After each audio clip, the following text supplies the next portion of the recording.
Good morning, good afternoon or good evening, wherever you are in the world. I hope you're very well. You're listening to Autistic Voices. I'm Evalynne Charmer.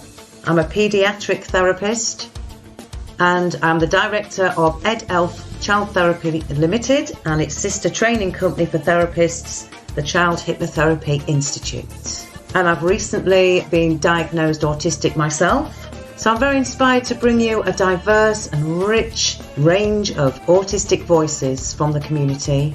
People who are diagnosed, people who are not diagnosed, people who work alongside and collaborate with autistic families or autistic adults, people who identify as neurodivergent. Please come and join the conversation. I'd love to hear from you.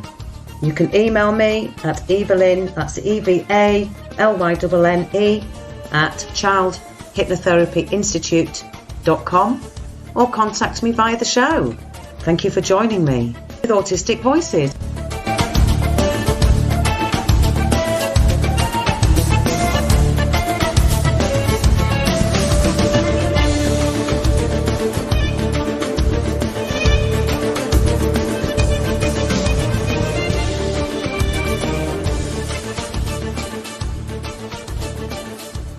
Hello, welcome to Autistic Voices, listeners, the podcast which is all about being autistic, neurodivergent in general.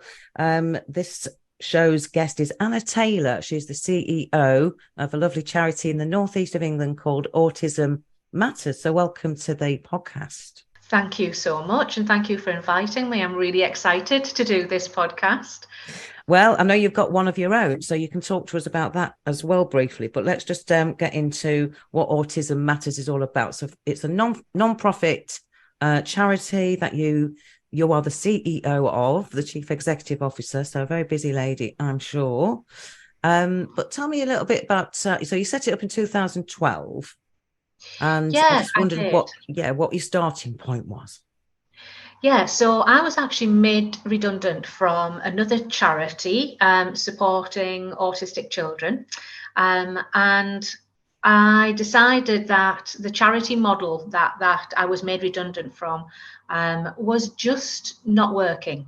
So the model was really about applying for funding as a charity, receiving that funding and then delivering a service, say, for 2 or 3 years, because that was the length of the funding. Once that funding runs out, then you have to make everyone redundant and look for more funding for something else, and then redesign another service, deliver that, and then make everyone redundant. It was a horrible model. It wasn't really supporting autistic people, because once you've developed something that really works, if you can't have the funding to continue, then the model doesn't work. So when I was actually made redundant from that charity, I took some time to look at different models of delivering and how we could get a sustainable model. I actually set up Autism Matters to work exclusively with autistic adults, because autistic people are adults a lot longer than they are children. And there was literally no services at all in our area for autistic adults. Lots for children, but nothing for adults. And my sons were just coming up to adult age. At this time, I wasn't diagnosed autistic, but I was kind of self-diagnosed. And I just thought, we need something that is sustainable, that will work, that you don't have to keep redesigning. And I came up with a model of charged for services, where they're funded by social care budgets, so people with personal budgets or direct payments, and it's a proper, we pay people, it's not all volunteers, we employ staff, and we run it as a business. So it's still not for profit, but it's run very professionally like a business, and employing people, paying pensions, having good wages, so we retain good staff, and delivering a service which people want. So it's very, very user-led. People who come along to the services, design the services, we co-create everything here together. So we are like facilitators. People decide what they want to do and we make it all happen. So it's very, very user-led. Every session that we deliver has feedback gathered at the end of it, which helps us to then deliver the next lot of sessions. So yeah, 11 years ago now, those ideas were forming, and I looked for a little bit of startup money because I was made redundant. I had a little bit of redundancy, so I used that. And for the first time in my life, I had to sign on, which was an experience and a half. And just started very small. So started with just a couple of staff, just a couple of members, and delivered 1 or 2 sessions a week, social group sessions. And very, very quickly, we had people wanting to be involved in it, wanting to join in, wanting to come on board. And within our first year, I think we had about 22 members, which was fantastic. But 11 years down the line now, we've had thousands of people through our doors. And we have probably about 140, 150 regulars who come every week, which is amazing, absolutely amazing. Yeah. That is amazing. And, we had a brief chat, didn't we, before we started recording. And I was saying to you that as an autistic adult myself, I've very late diagnosed a couple of years ago in my 50s. But I'm a therapist. I work with autistic young people and young adults up to age about 26. And my experience of that, and also I was an assistant head in an autistic and special needs school for a few years, is that there is a sort of drop-off point at adulthood where a lot of adults talk to me about how they just don't seem to be able to find services. They find it really hard to find social groups and make and maintain friendships beyond education. And some people just end up being at home all the time and not knowing where to go to find support or to find work or to find volunteering opportunities or further training if they don't go on to, university, which many do, of course. So what you're doing just sounds wonderful. So tell us a bit more about your 2 sons who were the inspiration, it sounds like, for you to sort of seek, something different. Yeah, absolutely. My 2 boys were both diagnosed when they were 2 years old. So had a lot of the classic signs of being autistic. At the time we saw lots of differences with the boys. And they've gone through a lot of services. So they've had a lot of support. They've both been in special schools, all of their education. But coming up to adulthood, there was literally nothing for them to move on to. I was working full time, and it was like, what are we going to do here? The guys are going to be leaving school very, very shortly. There is literally nothing for them to do. We both worked full time. So what are the opportunities? Well, there was just nothing. There was these very traditional day centres in our local authority area. But when I looked around those, I just thought there's absolutely no way that my boys are going to fit in here, and they would want to be there. We had experienced respite, so we'd had some overnight stays in a place which was lovely, but it didn't really suit their needs, and I never felt comfortable them being and staying there overnight because they didn't know who they were going to be with. And they didn't know who else was going to be there, or the staff, because every time they were there was different members of staff. So they never formed any really relationships or felt as if it was somewhere that they belonged. They weren't excited about going. We had a lot of behaviours when it was time to go. So I never felt happy about it. So what was supposed to be a service that was to support me as a parent wasn't fun for them, therefore didn't support me as a parent. Because how do you do that, knowing that you need a break sometimes, but also knowing that this is not right for them, this is not what they would choose or want to do. So as part of developing Autism Matters, I wanted to provide a range of services that actually met the needs of autistic adults.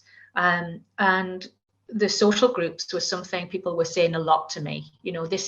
We need to meet other people who are autistic too. And I know a lot about now double empathy. At the time, the information we had, which was all sort of deficit-based information, was very much about, autistic people don't have empathy, autistic people don't communicate, they don't socialize, all of those things that we're not supposed to do. we wanted to do really, really well, but were sort of gateposted in a lot of the services that were there. So I thought, we've just got to create something ourselves here. We've just got to create something that works for people that autistic people are saying they want to do. And actually, when you get a bunch of autistic people together, you don't have communication difficulties. You don't have social difficulties. You don't have lack of empathy, like all the books will tell you. So yeah, it really, really worked. And the more people who came along, the better it got. And I suppose I had a very vague idea in the back of my mind that perhaps, we would provide these things, people would make friends, and then off they'd go and they'd be able to live a fulfilling life. But people didn't stop coming. People kept coming and staying, and chose to come, and found their tribe, found the community that they belonged to, felt good about themselves, and wanted to continue that. So it was written into people's budgets for a long-term plan for them. And so we've still got members who started with us 11 years ago who are still coming regularly now. And I think that just shows you that that's a good service. If people want to still keep coming back, that it's something that is obviously working. Like I said, they design everything. They decide what they want to do, and it's their choice. So we actually take people all over the world, and we have short breaks every month. We take a different group of people. It's planned a year in advance. Our breaks come out at the beginning of September for the following year. And people book on those breaks. And what happens is they'll come along for a break, and we might go off to America, or like, for instance, this week we've got a group in Corfu, staying in a villa. And the parents have gone off and had their own holidays, or have just, had a week of break. So it's something that really, really works. Those holidays are amazing. Those breaks are fantastic. Providing something that people actually want, that they sign up for, they decide that that's where they want to go. They've decided on where those places are going to be, and what they want to do. And we've done some amazing breaks over the years. And that's just one of the services, the social groups we do run 5 nights a week and Sundays, and we have 2 to 3 sessions on a night in different places. So you can imagine how many people are coming through the services and how many people are benefiting from that. So it sounds absolutely fantastic as a resource, and thank you for being brave enough as well, because to go from starting with a couple of members of staff and a handful of members to what you're doing now is scary stuff, and I'm sure there must have been points where you thought, gosh, I've created a monster here that I can't control anymore. It's getting far too big. So for you to be able to have set up and carried on and to have grown the charity the way you have, and I know you're based originally in Teeside, which you're still there, but you've also launched in Newcastle in April. So tell us a bit about the Newcastle launch and how that all went. Yeah, so I was diagnosed autistic a couple of years ago, and as part of my journey at Autism Matters, as CEO, my role is to be visible and lead the charity, but I've never been comfortable with being visible. So I've had a lot of work to do, and the pandemic was kind of the time where I did a lot of self-reflection, looked at, like, if I want to grow this charity and if I want to support all of these people who keep coming to us from different areas, I've got to be visible, I've got to be out there, I've got to put my face online, or my deal with those things that I find difficult. One, because I'm autistic, and another reason is because I've had a lot of trauma in my life and a lot of anxiety. So being visible and talking about that authentic me has always been difficult, because I've masked all of my life. So I made a conscious decision to do that. I got some hypnotherapy. I did a lot of work around that myself. What I found was RTT and heart healing, and then I trained to deliver that too, because it worked so well for me. And I then worked with a lot of organisations locally to look at how we could have a replication model, because we were getting calls from all over the country, and people. Newcastle's like an hour away from where we are, and people from Newcastle were travelling down to access our services, which was just not right. There was nothing around in their area.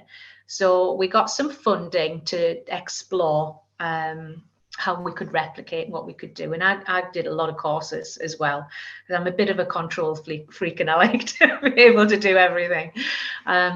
And we came up with a replication model. We got all our processes in place so we could just literally pick up one of our services and transport it to another area. So this is our first one, and we're making mistakes. Like, you never learn from anything unless you make a mistake, really. So we're making mistakes along the way, but we're learning what works and what doesn't work with our model here and transporting it somewhere else. So we've recruited somebody up in Newcastle. So we've got a new team member up there, and she's recruiting some support staff. We started delivering social groups up there on the beginning of April. So we're literally only 2 months into delivery, and we're delivering 2 sessions a week, and we're just starting to see the membership now increasing. So we've got a few people only at the moment who are coming along, but we've got a lot of people waiting on budgets from social workers. We've had quite a bit of resistance because people are used to getting free services up there, not used to having to pay for anything. But our model is a paid for model. But the things we do are blowing people away. They love it. Like, oh God, this is amazing. We're very visual on social media. And people are now knocking on the doors trying to get in and trying to convince the social workers that they need a budget. Some people we've heard have had assessments of need, have been given a direct payment and have had absolutely nothing to spend their money on because the services aren't there to support them. And I'm sure you've heard that too. It's, there's such a lack of provision, but there is such a need. So if we just think, right, okay, well, let's just see if we can meet the need everywhere. So we've got this model. It's just in its infancy. We're going to run it for a year, and then it will be sustainable. And what we've learned from that, we can then replicate elsewhere. Now, it may turn into a franchise, or it may just turn into setting up a new charity, or it may be, we just then have another branch somewhere else. So we're just trialing it to see what's going to work. But what we'd love to see, and what my passion and my aim is to have an Autism Matters in every town and every city across the UK that needs it. So we don't want to replicate what other people are doing. I love that. I was going to ask you about, expansion and your views of where it can go, because we need this in every town, in every city at least. And I think if you found a model that works, and then you can replicate that in Newcastle and see how you need to tweak that for that particular area and the needs of the people, and then sort of maybe move it around and be able to replicate in other areas. That's brilliant. And I wouldn't call you a control freak. I would say, and maybe this is me talking as a late diagnosed autistic woman as well, that we can be quite perfectionists about when we've found something that works really well, we want to be able to continue to build on that. So sometimes it's about, okay, well, I'm the person who knows all of that, so I need to be there to oversee this, and kind of, that's why you're the CEO. Yes, I am passionate about what I do. I've always been driven, and I've always had those special interests. And, for me, running this charity and continually learning about myself and autistic people, that is my drive. And there's no doubt that is not neurotypical. No, I agree. The way I operate. Yeah, it makes a lot of sense when you're late diagnosed, doesn't it? You look back, and I think because I'm one of these people who, like a lot of autistic people, find that they they don't work to live, they live to work. And we can be very passionate, and I'm very driven in similar ways to you, and I don't see my work as work. And every day I'm learning and growing. And, you know, I was working last weekend, and somebody who I very barely know said, oh, you know, would it be fair to say your life's a bit crap at the moment? And I was like, no, it really wouldn't. I'm doing what I love.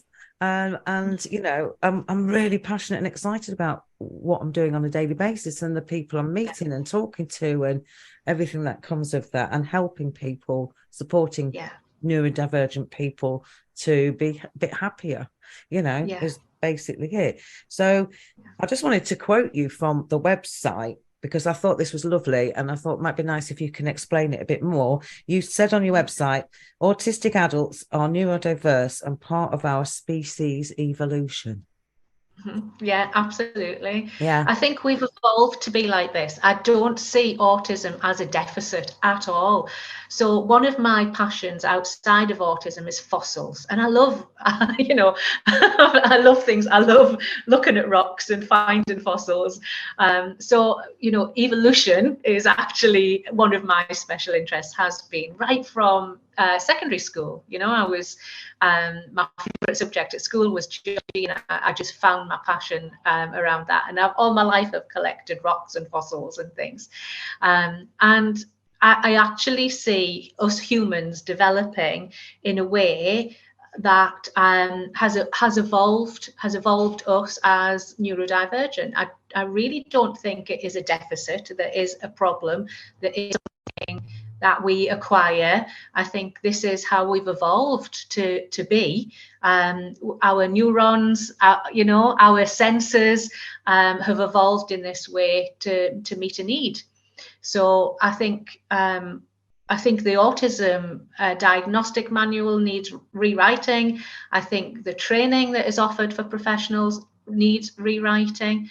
I would love to see autistic-led training, people taking notice of what autistic people say, because in reality, delivery, every day I'm working with autistic people, and stereotypical idea that has come from the, you know, the diagnostic manuals, from the old delivery of autism awareness training that we've had, you know, in schools for parents, all of the stuff that you get taught just isn't what we see in reality. It's just not.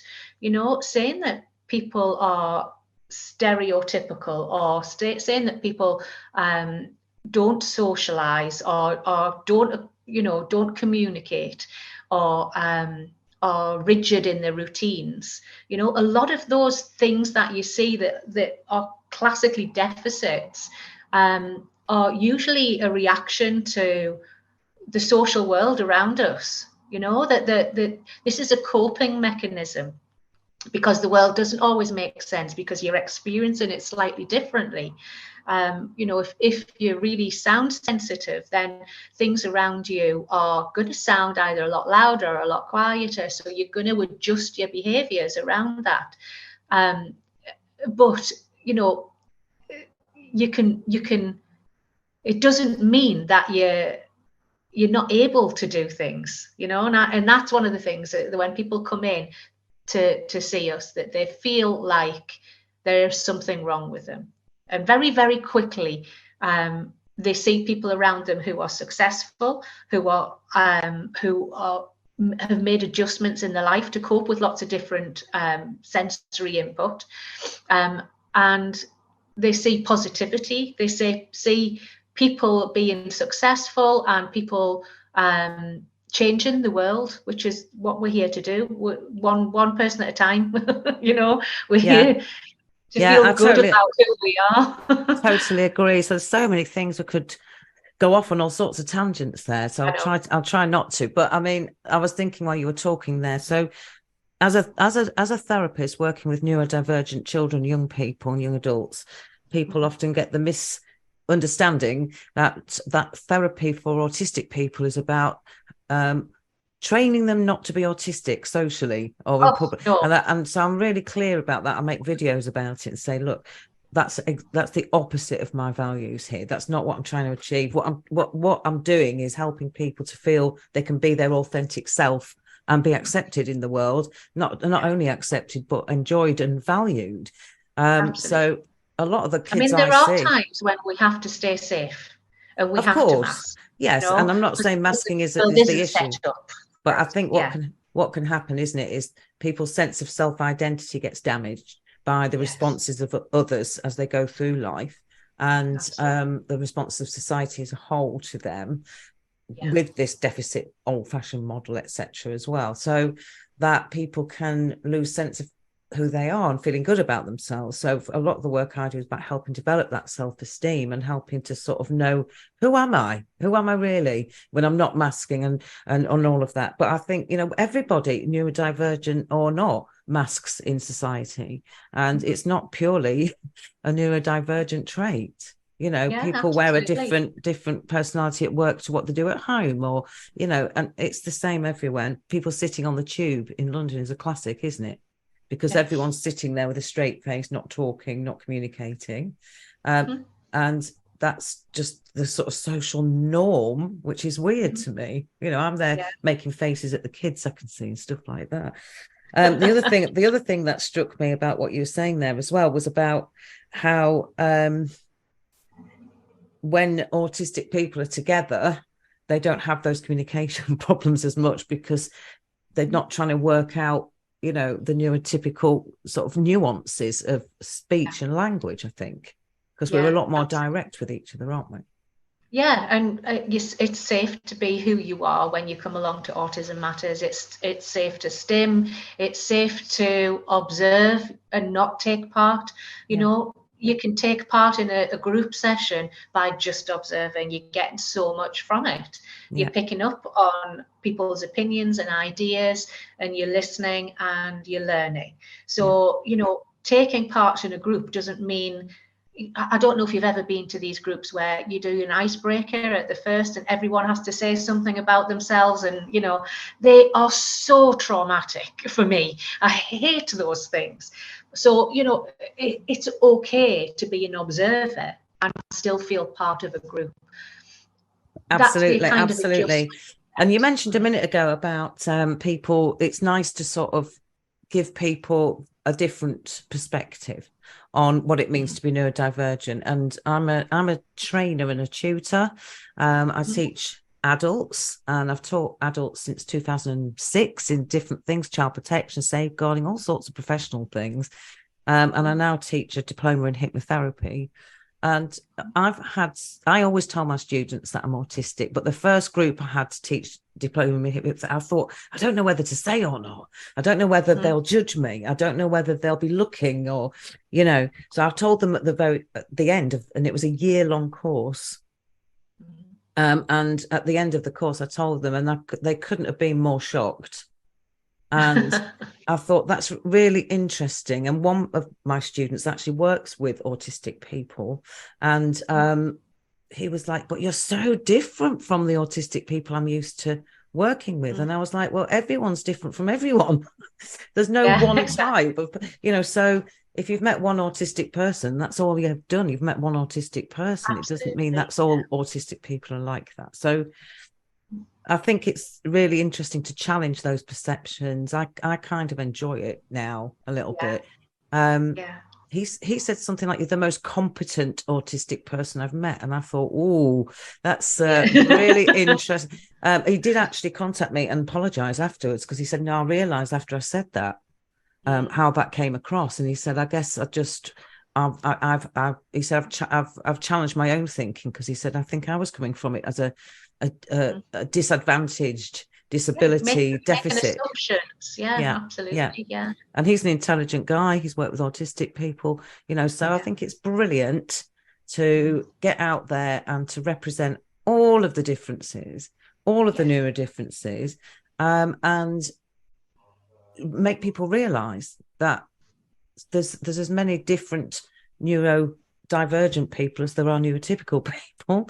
And actually, and what people see are just what you want them to see, So when you talk about competences, you probably spent, like me, a lot of your years watching people, observing them, watching how to behave, looking at facial expressions, copying those kind of things. You know, I was an absolute brilliant mimic. I can mimic different accents, and I can become different people very easily, people I observe, because that's what's got me through. This is what you do in this situation. This is how you behave in this situation. So, you know, some autistic people can become amazing actors because they're so observant about the human condition, you know, that you can, to get through and to, but when people don't see us at home, you know, people don't, so I get told that a lot. Oh God, how can you be autistic? You can do all of these things. You should see me sometimes when I come in. So if I've done a week-long short break with a group, I literally cannot function for at least 2 days. And I stay in my bedroom with the lights out, with it being dark, because I have to regulate myself again, because I've been this entertainer, this coordinator, this organizer, this on-duty happy person for a whole week, and that is burnout for me, you know, because I can do it 9 to 5, and then I go home and I have to vegetate, you know, and I have to get myself back for the next day. I love doing that. I don't get me wrong, it's what I'm driven to do, but it is hard work. And yeah, you totally relate. I totally relate to that. And I never understood it when I was younger, and I didn't know that I was autistic. But now that I do, you know, example, I went away recently with my mum for like 4 or 5 days. She's lovely. You know, we had a great time. It was really nice, gentle, relaxing, all of that. And I came back and I literally was in my bedroom pretty much resting for 18 solid hours before I could get up and start working again. And I think, you know, neurotypical people don't understand that. No. I didn't even tell my mum, because I thought she'd be like, well, what do you mean? You just had a holiday. Why would you need 18 hours in bed? So it's quite hard to explain that. But, you know, we know what we're talking about there. Anyway, we digress. Let's get back to the charity. You mentioned earlier about, you said RTT. So for the listeners out there, don't know what that is. It's Rapid Transformational Therapy, and the model you used was coined by a lady called Marissa Peer. Is that right? That's right. Yes. Yeah. So it actually, I came across her through an organisation called Mind Valley, which has a load of speakers that are brought together, and you've got like little, very short courses you can access.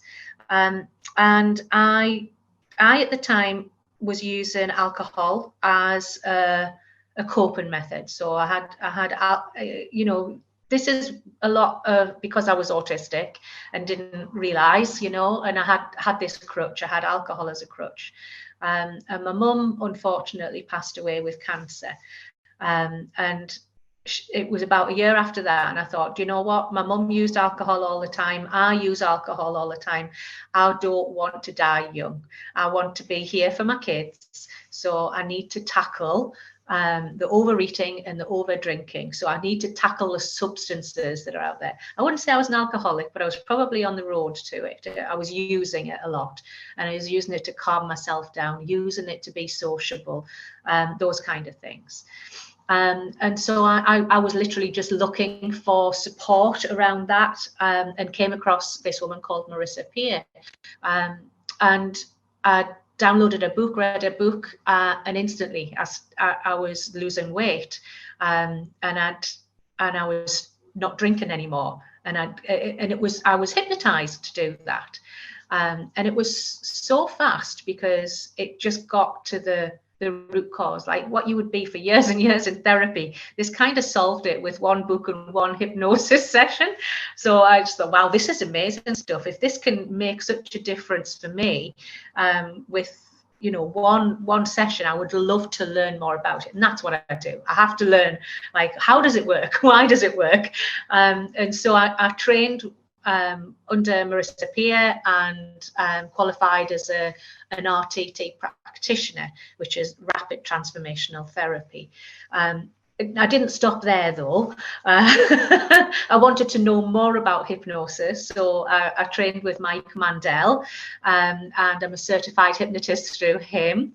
And then I also trained with Natasha Bray, and I'm a qualified heart healing practitioner as well. So I'm trained in those 3 different modalities, and use them within the organization. So I do group sessions for some people. So a lot of the autistic adults who come through our services come with a lot of anxiety. It's not part of a diagnosis, but it tends to go hand in hand. And so we do a lot of relaxation here. We do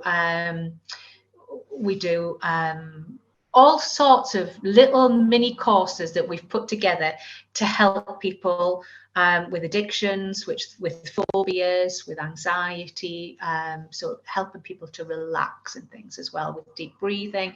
So all of those modalities have really helped us deliver those things for people.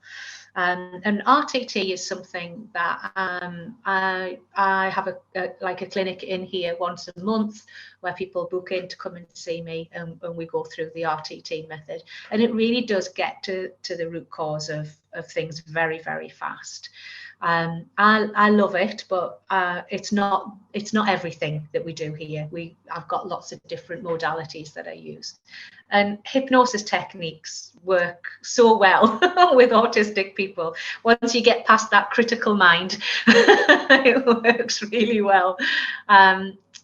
And I know there's very little research out there, so I'd be interested actually also to hear what you have to say about that, because that's the exclusive group you're working with. Like me, I really don't take any other clients other than autistic people, and I work with people across the world on Zoom doing this, and also with parents of autistic people, because there's so much trauma there as well. But I'd be interested to hear what you have to say too around that. Yeah, I mean, I experimented with it because I've been a hypnotherapist since. I know Mike Mandel's work as well, and I promote his work quite a lot through my diploma that I teach. But back in 2004, I qualified as hypnotherapist, and I wasn't working with autistic people then. I didn't have a neurodivergent lens going on. I was working with kids. I've always worked with young people and families. But over the last few years, since I was working in special needs education and I was working a lot more closely with autistic young people, I started there as a protective behaviours counsellor, and then ended up on the senior leadership team and doing safeguarding like you. I wanted to know more and find out more and get stuck in. And, in the end, I was head of all sorts of different departments and blah, blah, blah. But when I came out of that, I decided to offer hypnotherapy to some of those families and some of those children, and it just took off. I was so taken aback by how effective it is, and it's really spurred me forward to, and I realized there's very little in terms of hypnotherapy opportunities, and I use it like you along other modalities, other tools. I use CBT a lot, cognitive behavior therapy, solution focused counseling. But it's about switching off that anxious part of your brain and the fight or flight, the survival brain that can kick in when you're on high alert all the time, which a lot of neurodivergent people are, really alert to their surroundings, really alert to the environment, really alert to communicating, being in there, whatever they need to be doing, and it causes high levels of stress and anxiety along the way. And so I found hypnotherapy just to be wonderful, to help people to come out of that phase of their brain, neuro transmitters going off everywhere, and get into a more relaxed, rational state of mind where they can think more clearly, make their own choices about things without coming from a reactionary stress, fight, flight or freeze type, set of behaviors. So I found it absolutely wonderful. And now that's all I do. And like you, I work on Zoom, so there's no barriers to access.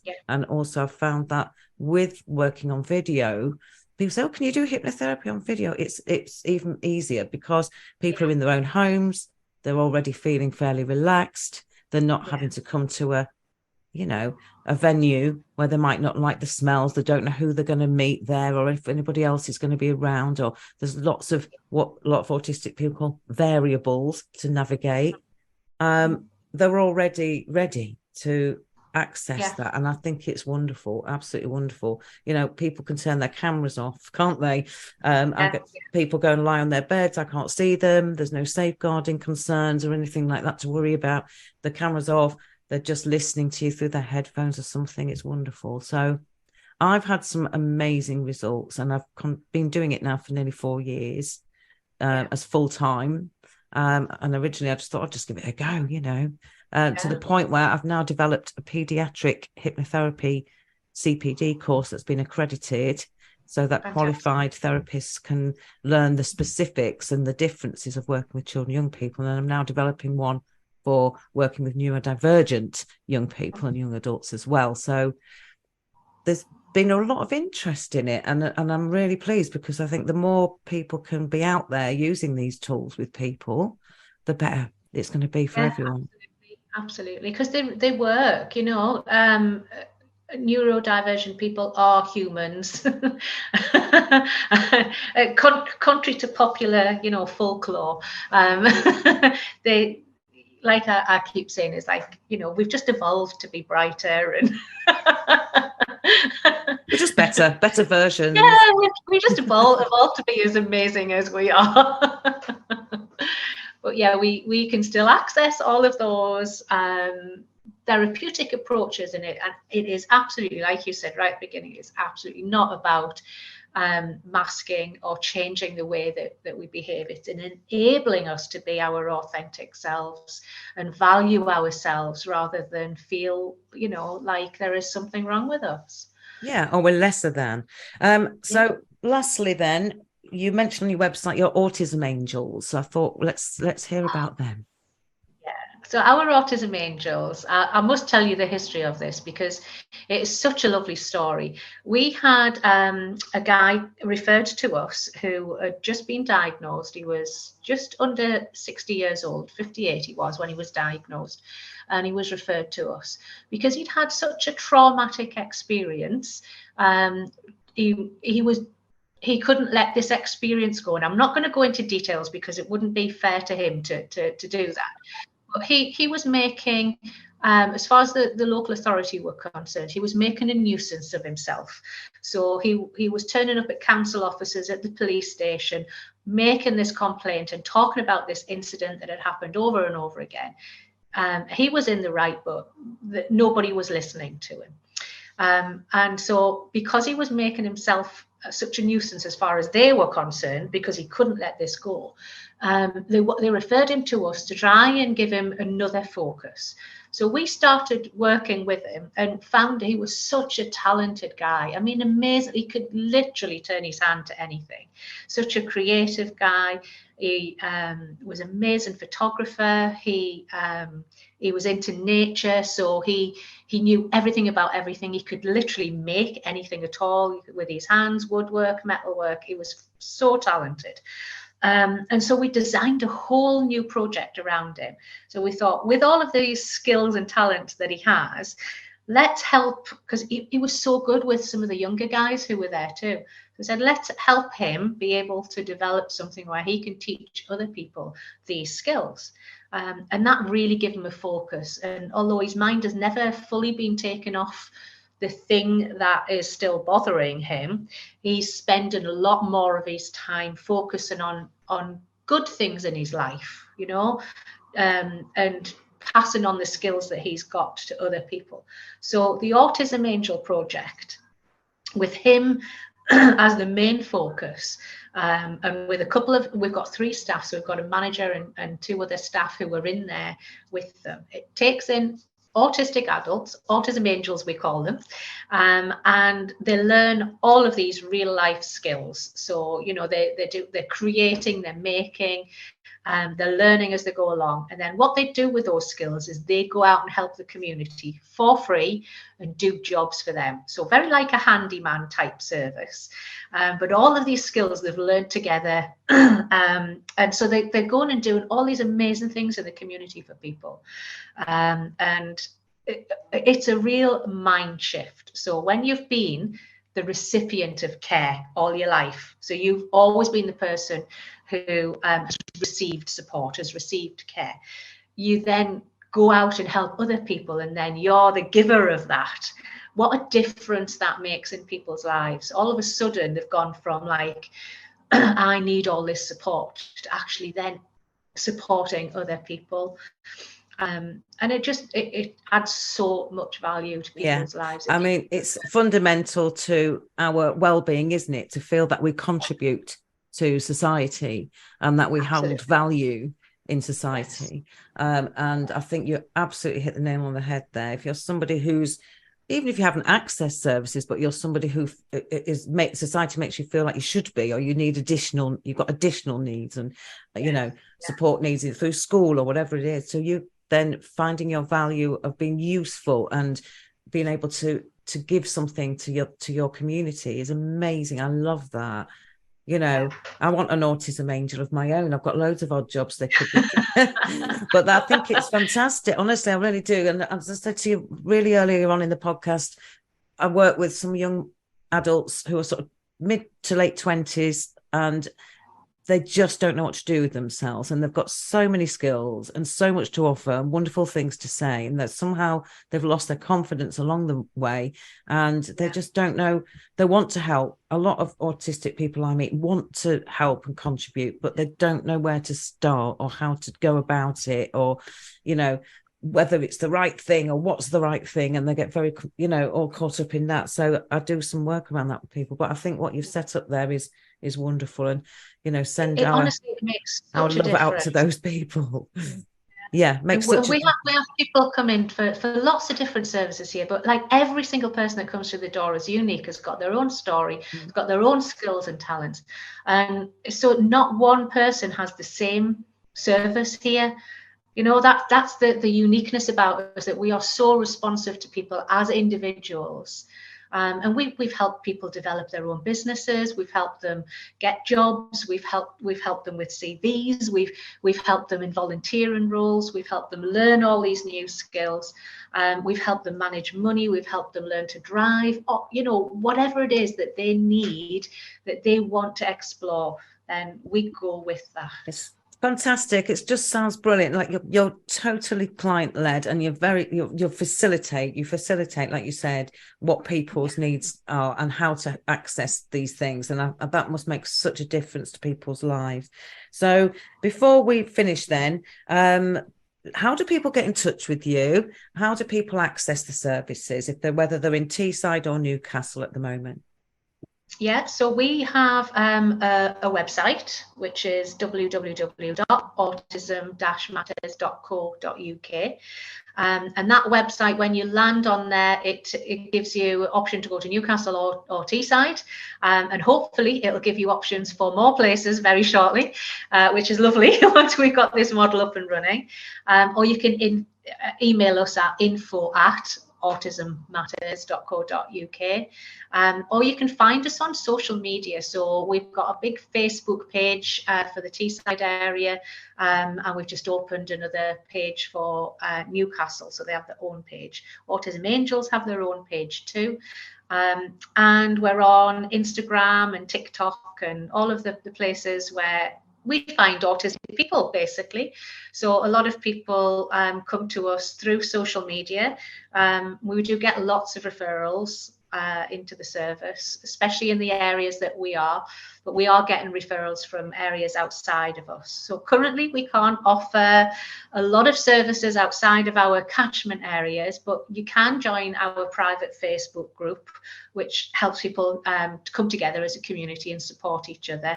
And we've also just launched our own podcast too, which again is to try and communicate and bring the community together and support people and help them realize that, they're not alone, that there are lots of autistic people just like them. And it's lovely to have that online community, because that's where a lot of us hang out anyway. So it's nice to find other people like you. Our podcast is called Autism Matters, the podcast.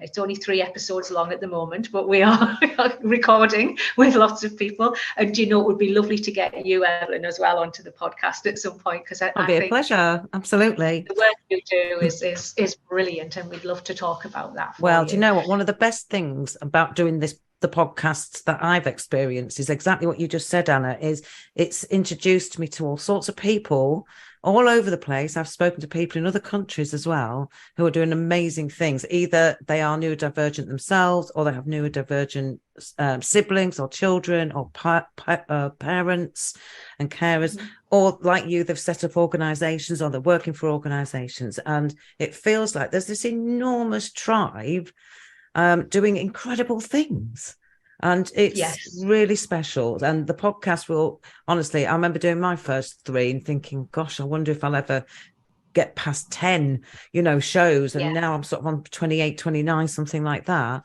It becomes it just becomes it gets easier, and also it's a little bit addictive, I'm not going to lie, because you do meet such wonderful people. It's such a gateway to that. So I'd love to come on your podcast, Autism Matters. But also, if anybody's listening who wants to come on this one, on Autistic Voices, from your groups, from your following and your tribe, then they're more than welcome to come and tell their stories, anything. I like funny stories, travel stories. It's brilliant to hear some of the adventures that some of your people have been going on abroad and stuff, and find out how that was. And that'd be absolutely amazing. So that's it. I said, both thank you for your time today.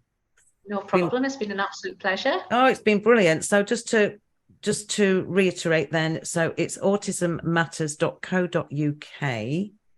So it's autism-matters.co.uk, and the same with the email address, info@autism-matters.co.uk. And there is a phone number. Do you want me to give that out? Yeah, sure. Okay, it's 01642 601 262. Yeah, and check out the Facebook pages and Instagram and TikTok and everything. So thank you so much for coming on the podcast, Anna. It's been an absolute pleasure to meet you. Thank you for inviting me. You're welcome. Thank you for listening. I'm Evalynne Charmer. This is Autistic Voices, and special thanks to our guest of the week.